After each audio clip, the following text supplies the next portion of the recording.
You know what I've really been doing? I've been thinking about investing in some real estate. Whoa! Don't you need a lot of money to invest in real estate? And I hear dealing with tenants is a nightmare.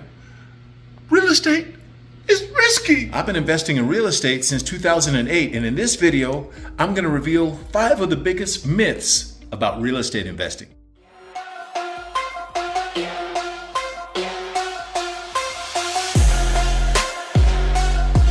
Hey there YouTube, Corby and Tifro, GetFinanciallyFree.com, and in today's video, I'm going to be debunking 5 myths about real estate that might be preventing you from investing in your first deal. Myth number 1, you need to have a lot of money to invest in real estate. The fact of the matter is, real estate is one of the highest leveraged investment opportunities. What do I mean by that exactly? If you go to your bank and you tell them you would like to buy a property and the property costs $100,000, can you lend me $100,000?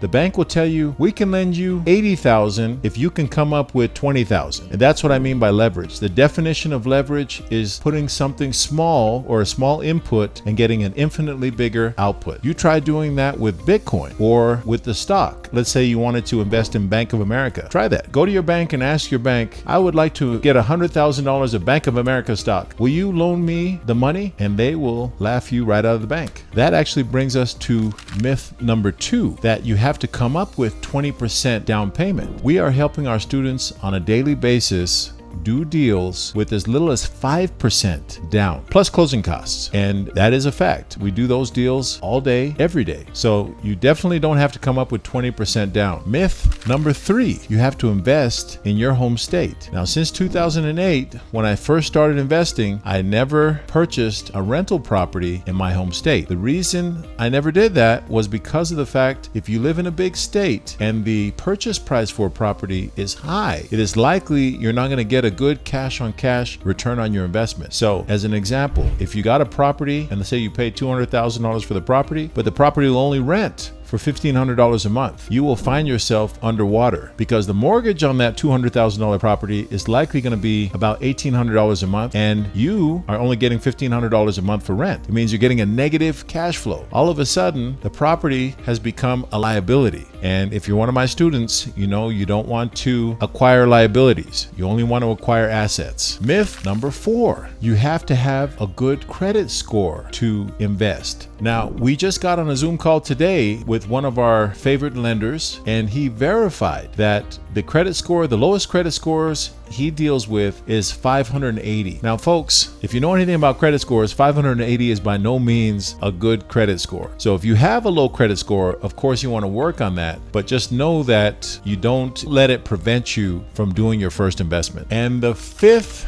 and final myth is tenants are a nightmare. Well, that might not be a myth. Tenants might be a nightmare, but the myth is that you as an investor have to deal with those tenants. We never deal with tenants. We pay a property manager 10% of the rent, and the property manager will deal with those tenants. So if there's ever a problem on the property, a toilet gets broken or doesn't work or something goes wrong on the property, a property manager will deal with that. You never have to deal directly with the tenants. Those were 5 myths that were preventing me from doing my first real estate deal. Hopefully, after watching this video, they won't prevent you from doing your first deal. If you're serious about real estate, and you want to stop working so hard for your money, and you'd like to see your money work hard for you, consider applying for our mentorship program. I'll put a link in the description box below. There are 3 kinds of people in this world: people that make things happen, people that watch things happen, and people that don't know what's happening. If you watch this video this far, it strikes me that you are one of those people who make things happen. Until the next video,